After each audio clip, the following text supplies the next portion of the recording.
ভিনদেশি উট পাখি মেটাবে আমিষের চাহিদা, এমন সম্ভাবনা নিয়ে গবেষণা করছেন সাভারের প্রাণী সম্পদ গবেষণা ইনস্টিটিউট BLRI এর গবেষকরা।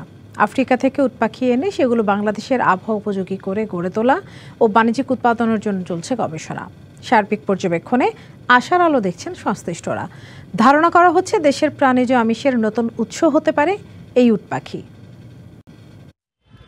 আমিষের উৎস হিসেবে আফ্রিকা উপমহাদেশ, কানাডা সহ পৃথিবীর বিভিন্ন স্থানে উট পাখির মাংসের বেশ কদর রয়েছে। এর মাংস বেশ সুস্বাদু এবং কোলেস্টেরলের পরিমাণ অনেক কম থাকায় এটি স্বাস্থ্যকর।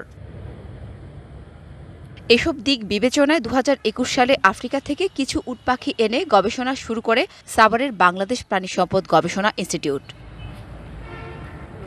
উট পাখি নিয়ে দীর্ঘদিন ধরে গবেষণা করছেন BLRI এর প্রধান বৈজ্ঞানিক কর্মকর্তা ডক্টর সাজেদুল করিম সরকার। জানান, গবেষণা সফল হলে পরিচিতি পাবে প্রাণীজ আমিষের নতুন উৎস হিসেবে।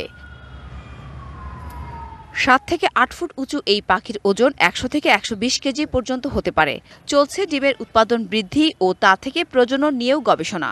এমনি ওরা খুবই শান্তপ্রিয় বার্ড, কিন্তু এবং জন মিশুক, মানুষের সাথে মিশতে পারে, ই করতে পারে, খুবই ভালো। এটি লো ফ্যাট মিট, অনেকটা হোয়াইট মিটের মধ্যে পড়ে। এবছর কিছু ডিম আমরা পেয়েছি, তো আমরা আশা করি যে এক সময় আমরা এই ডিম থেকে বাচ্চা ফুটিয়ে আসলে সামনের দিকে এগোতে পারবো। প্রয়োজনীয় লোকবল ও সহযোগিতা পেলে গবেষণায় গতি বাড়বে বলে জানান বৈজ্ঞানিক কর্মকর্তা। আমাদের আসলে পপুলেশন সংখ্যা আরো বাড়াতে হবে। এটি আসলে বাণিজ্যিকভাবে চাষ হবে, সেই সম্ভাবনাই আমরা দেখছি।